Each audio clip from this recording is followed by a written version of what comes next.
बिस्मिल्लाहिर्रहमानिर्रहीम। अस्सलाम वालेकुम नाज़रीन। प्रोग्राम क्लिनिक ऑनलाइन के साथ और क्लिनिक ऑनलाइन के रमज़ानुल मुबारक के खुसूसी प्रोग्राम के साथ आपका मेज़बान डॉक्टर शहज़ाद हाज़िर खिदमत है। नाज़रीन, ये महीना भी क्या महीना है, बड़ी बेचैनी से इंतज़ार करते हैं, पूरे साल इंतज़ार होता है कि बस रमज़ान आ जाए। और रमज़ान एक ऐसा महीना है कि आता है और बड़ी तेज़ी से गुजर जाता है। आज आप देखेंगे, अब रमज़ान जो है आज इंशाअल्लाह ताला 27वीं शब होगी और जो सातें हैं रमज़ान की बस अपने अख्ताम की तरफ हैं। दुआ है अल्लाह ताला से कि हम तो पता नहीं, हम तो इंसान हैं, प्लान कुछ करते हैं भरपूर तरीक़े से, हर दफ़ा की तरह इस दफ़ा भी फ़ायदा नहीं उठा पाते। हमारी इबादतें होती हैं, उसमें बहुत टूटी फूटी इबादतें होती हैं। सिर्फ अल्लाह ताला से दुआ करते हैं कि अल्लाह ताला जिसने जितनी भी इबादतें की हैं, जितनी भी रियाज़तें की हैं, जिसने जितना भी भलाई का काम किया है, अल्लाह ताला उसको अपनी बारगाह इलाही में कबूल व मकबूल फ़रमाए। और एक दुआ है कि अब रमज़ान का महीना होता है तो आप देखें कि हर तरफ जो है, हर तरफ एक वाकई एक यूनिटी की एग्ज़ाम्पल होती है। लोग नमाज़ों पे जा रहे हैं, लोग तरावियों पे जा रहे हैं, एक उम्मत मुस्लिमा की शक्ल नज़र आती है। हर इंसान की ख्वाहिश है, और मेरी तो शायद हमेशा से एक मैं इसी बात पे मैं अल्लाह से दुआ करता हूँ कि अल्लाह ताला इस उम्मत मुस्लिमा को जोड़ दे। हम जो बट गए हैं ना, हम जो मस्जिदों पे और हम जो तफर्रक़ों में पड़ गए हैं, अल्लाह ताला हमें इनसे निजात दिला दे। अक्सर लोग पूछते हैं कि आप कौन सी मस्जिद नमाज़ पढ़ते हैं, तो मैं कहता हूँ मैं अल्लाह के घर पे मुझे कोई भी मस्जिद नज़र आती है, मैं उस मस्जिद में चला जाता हूँ और मैं मुड़ के नहीं देखता कि कौन क्या नमाज़ पढ़ रहा है। ये हर एक का नमाज़ पढ़ना जो है ना, वो हर एक का अल्लाह ताला से एक मोहब्बत का एक ताल्लुक़ है। कोई किसी तरह से पढ़ रहा है, कोई किसी तरह से पढ़ रहा है, वो अलग है। हमें हमें सिर्फ़ और मैं तमाम लोगों से, क्योंकि अभी महीना चला जाएगा, तो मैं एक दरख्वास्त करूँगा कि एटलीस्ट मसाजिद में जो है कोई डिस्क्रिमिनेशन नहीं होना चाहिए। मस्जिद अल्लाह ताला का घर है, कोई फ़िरक़ा, कोई तफ़र्रक़े में हम ना पड़ें। हम सब अपने आप को, अगर हम सिर्फ मुसलमान कहना शुरू कर दें, यकीन कीजिए अगर हम आज से अहद कर लें कि अब जो पूरा साल या आइंदा की पूरी ज़िंदगी हम सिर्फ अपने आप को मुसलमान कहेंगे, क्योंकि अल्लाह ताला ने कलमा मुसलमानों के लिए फ़र्ज़ किया है, अल्लाह ताला ने नमाज़ें मुसलमानों के लिए फ़र्ज़ की हैं। और कुछ समझ में नहीं आता, अगर परेशानी होती है कि मैं किस फ़िरक़े में जाऊँ, तो हुज़ूर अकरम सल्लल्लाहु अलैहि वसल्लम का आखिरी खुतबा जो है, आप उसको ज़रूर पढ़ लीजिए। और ना सिर्फ आप पढ़िए, अगर आप शादीशुदा हैं और आपके बच्चे हैं तो अपनी बेगम और अपने बच्चों को भी पढ़वाइए।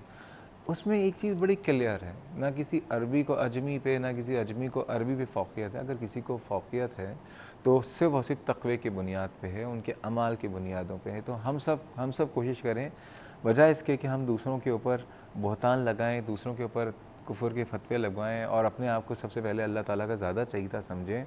बिल्कुल अल्लाह का चहीता समझें, ये बहुत अच्छी बात है, और चहीता समझेंगे तो चहीता बनने की कोशिश भी करेंगे। लेकिन ये है कि दूसरे को भी आप उसका ताल्लुक़ अल्लाह ताला से जो है ना जोड़ने दें। वो जैसे भी जोड़ रहा है, सिर्फ़ और सिर्फ सब अपने अपने हैं।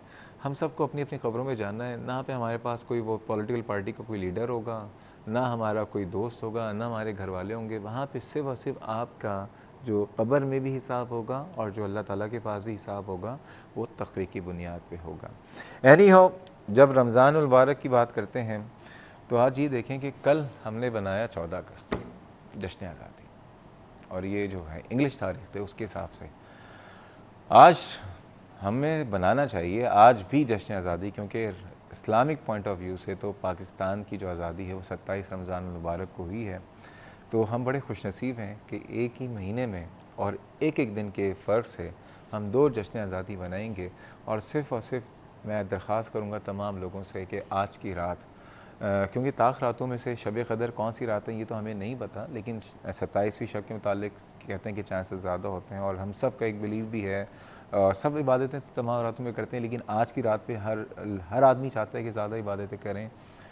दुआएं बहुत अहम रोल प्ले करती हैं। मैं हमेशा अपनी ज़िंदगी में जब भी कोई मुश्किल या मरहले आते हैं और वहाँ से निकलता हूँ, तो मुझे ये लगता है कि ये मेरे वालिदैन की दुआएं या लोगों की दुआएं, मोहब्बत करने वालों की दुआएं थीं, जिसकी वजह से मैं मुश्किलात से निकल आया हूँ। मुश्किलात अल्लाह ताला हर इंसान को देता है। सिर्फ़ और सिर्फ दुआओं में पाकिस्तान को ज़रूर याद रखिएगा। पाकिस्तान का नाम लेके दुआ कीजिएगा। हम दुआ करते हैं, हम अपने लिए दुआ करते हैं ज़्यादा, लेकिन पाकिस्तान इस मुल्क के लिए, इस उम्मत मुस्लिमा के लिए ज़रूर याद रखिएगा कि अल्लाह ताला इस मुल्क को जो है बस हम जो दुश्मनों की जो मैली निगाहें हैं उनसे बचाए, और हम सब के अंदर जो है मोहब्बत और वफादारी जो है उसका जज्बा हम सब में डाल दें। आइए नाज़रीन, बात करते हैं आज के प्रोग्राम के हवाले से। आपको पता है हम जो कौम है बड़ी ज़िंदा दिल कौम है, हम बड़ी चटपटी भी कौम है, हम बड़ी चटोरी भी कौम है, और इसमें चटपटापन और चटोरा होना कोई बुरी बात नहीं है, ये भी ज़िंदा दिल है ना, क्योंकि हमारी एक बड़ी अच्छी तफरीह है, वो है खाना। रमज़ान मुबारक में हम सब ने कोशिश ये की है कि अपने खाने पीने को एतदाल में रखें, लेकिन जाहिर बात है कि अब रमज़ान आता है और हमारा जो एक कल्चरल ट्रेडिशन है, पकोड़े, समोसे, चाट, ये सब चीज़ें आपने खाई हैं और मैंने भी खाई हैं और डॉक्टर्स ने भी खाई हैं। ऐसा नहीं है कि डॉक्टर्स जो हैं उबले आलू खा रहे होते हैं, ऐसा नहीं होता, हम सब भी ये चीज़ें खा रहे होते हैं। लेकिन होता क्या है कि कभी कभार ऐसा होता है कि कुछ लोग एतदाल से थोड़ा हट भी जाते हैं, थोड़ा ज़्यादा खा लेते हैं, इफ्तारी के वक्त भी खा लेते हैं, सहरी पे भी खा लेते हैं, और कुछ मसाइल होते हैं कि बदहज़मी के हवाले से कुछ मसाइल पहले से चल रहे होते हैं और वो बढ़ जाते हैं, और कुछ लोगों में तो ऐसा भी हुआ है कि बदहज़मी के मसाइल थे और रमज़ान मुबारक में बहुत बेहतर कर लिए उन लोगों ने। तो आज हम बात करेंगे अपने मैदे के हवाले से, डाइजेस्टिव सिस्टम के हवाले से, जिसमें हम बात करेंगे बदहज़मी के हवाले से, अगर किसी को अल्सर का मसला है उसके हवाले से बात करेंगे, इरिटेबल बाउल डिजीज़ और सिंड्रोम के हवाले से बात करेंगे, और बदहज़मी से हवाले से कोई भी आपको मसला है तो इस वक्त आप बराह रास्त कॉल कर सकते हैं, और नंबर है 3530-5778 और 3530-5779। कराची से बाहर के व्यूअर्स नंबर डायल करने से पहले डायल करें 021। आइए आज के मेहमान से तारुफ़ कराता हूँ, एक ऐसी शख्सियत जिनको आपने अक्सर व बेशतर इस प्रोग्राम में देखा है, और ये शख्सियत से ज़्यादा एक इंस्टीट्यूशन का दर्जा रखते हैं, सऊदी अरब से आए हैं हमारे ही, और सबसे बड़ा कारनामा इन्होंने ये किया कि पाकिस्तान में फैमिली मेडिसिन की जो तरक्की और तरवीज के हवाले से बहुत काम किया। आगा खान के साबका प्रोफेसर हैं फैमिली मेडिसिन के, इस वक्त विजिटिंग फैकल्टी में वहाँ के फैमिली मेडिसिन डिपार्टमेंट में रहे, और फैमिली मेडिसिन को सबसे बड़ी बात यह है कि मैं हमेशा हमेशा कहता हूँ कि अगर इस मुल्क में सही तरीके से फैमिली मेडिसिन को प्रमोट कर दिया जाए, इस मुल्क की 80% जो बर्डन है बीमारियों का जो हॉस्पिटल्स में, वो बहुत कम हो जाएगा। फैमिली मेडिसिन के रूल होगा। Professor of family medicine professor doctor Riyaz Qureshi साहब हमारे साथ मौजूद हैं। इस वक्त जो है किंग सऊद हॉस्पिटल जद्दा में अपने फ़राइज़ अंजाम दे रहे हैं, लेकिन पाकिस्तान अक्सर व बेशतर आते रहते हैं, यहाँ पे डॉक्टर्स को भी ट्रेन करते रहते हैं, यहाँ पे लेक्चर्स भी देखते रहते हैं। आज हमारे साथ दोबारा मौजूद हैं। अस्सलाम वालेकुम डॉक्टर साहब। वालेकुम अस्सलाम। कैसे हैं आप? अल्लाह का शुक्र है, बहुत कैसे बहुत चल रहा शुक्रिया है? इनवाइट करने का, कैसे और चल रहा है बहुत रमज़ान? अच्छी बातें की आपने चल रमज़ान के बारे में, बड़ी खुशी ये हुई, बताइए, हम और सब एक फैमिली मुसलमान मेडिसिन के बारे में भी। ये तो हम एक मुसलमान होके सोच सकते हैं ना, ऐसा तो नहीं ना कि जी जी, हम अपने आप को फ़िरक़ों में डालें। बहुत सही बातें की आपने, और अगर हम इस्लाम पे, मेरा जो कॉन्सेप्ट है, जो मैंने समझा, अगर सही तरीके से चलें तो वो सारी बातें आपने जो कही हैं वो सब अप्लाई करती हैं। अफसोस की बात है कि लोग एक्सट्रीम पे चले जाते हैं और अपने आप को समझते हैं हम सही हैं, बाकी सब गलत हैं। वो अल्लाह ही जानता है कौन सही कौन गलत है। देखिए मैं आपको बताऊँ डॉक्टर साहब, देखिए हम डॉक्टर बाद में हैं, हम पहले मुसलमान जी हैं। जी, इस्लाह हर इंसान, हम सब गुमराह हैं, भटके में हैं, और हर इस्लाह हर कोई चाहता है। अक्सर लोग जो हैं जब दूसरों के ऊपर जो है उंगलियां उठा रहे होते हैं, बहतान लगा रहे होते हैं, मैं कहता हूँ सबसे अच्छी चीज़ जो है, एक तो सुन्नत नबवी, सीरत उनकी सीरत है, आप वो पढ़ लीजिए। अगर आप वो नहीं पढ़ सकते चलें, तो आखिरी खुतबा तो हम सबके लिए खुली किताब है ना। सही बात। आखिरी खुतबे में तो साफ साफ कह दिया गया है कि अच्छा मुसलमान वो है जिसका जो तकवा की बुनियादों पे उसके अमाल इतने अच्छे होंगे, वो अच्छा मुसलमान है। और हुजूर तो वैसे भी रहमतुल आलमीन है, जी जी, और हम सबको उनको फॉलो करना है, तो अपने मोहब्बतों को प्रमोट करना है, नफ़रतों को थोड़ी प्रमोट करना है। डॉक्टर साहब, बदहज़मी की बात करने से पहले हमारे साथ एक कॉलर है, आपकी इजाज़त है? जी जरूर। आलिया साहिबा, अस्सलाम वालेकुम। जी, क्या हाल है जी? आपको जश्न आज़ादी मुबारक हो। बहुत बहुत मुबारक हो आपको। कैसी हैं तो आप, ठीक हैं? जी बिल्कुल ठीक ठाक, बिल्कुल। और मैं उसके हवाले से कुछ कहना चाहती हूँ, कह दूँ कुछ? भरे बिल्कुल कहिए। जी, आओ कि आज हम अहद कर लें, नफरतें हम छोड़ देंगे, वहशतें हम तोड़ देंगे, न हम इनको गले लगाएं, हमारे दिलों से ये भाग जाएं, हाथ में लेके वतन की मिट्टी कसम खुदा की कसम उठाएं, न घर जलाएं न बस जलाएं, हमेशा रोशनी और दिया जलाएं, वाह। दुश्मन हमारे जो ताक में है हमारी ताकत से भाग जाएं, बढ़े ना कदम कभी उनके आगे, वो ऐसी मात खाएं, वो ऐसी मात खाएं, मेरी इल्तिजा है ये अहले वतन से, करो आज अहद ये अपने वतन से, है इसको हमेशा संभाल रखना, ख्याल रखना, ख्याल रखना। Thank you. सुभान अल्लाह, जबरदस्त, माशाल्लाह, क्या क्या कहने। ये मैंने खुद लिखी है। अरे आपने खुद लिखी है? जी जी बिल्कुल। आप यकीन कीजिए इस वक्त आप ये कह रही थी, मैं तो शायर नहीं हूँ, लेकिन ये मुझे लग रहा था कि ये दिल की आवाज़ है, हर पाकिस्तानी की दिल की आवाज़ ये है। मेरी टोटली अपने दिल की आवाज़ निकली है जो मैंने खुद कही। ये आपकी दिल की आवाज़ नहीं, आपने पूरी कौम की जो है ना इस वक्त तर्जुमानी की है। बिल्कुल। आप छा गई हैं जी, आपने हमारे प्रोग्राम को इस वक्त 4 चांद लगा दिए।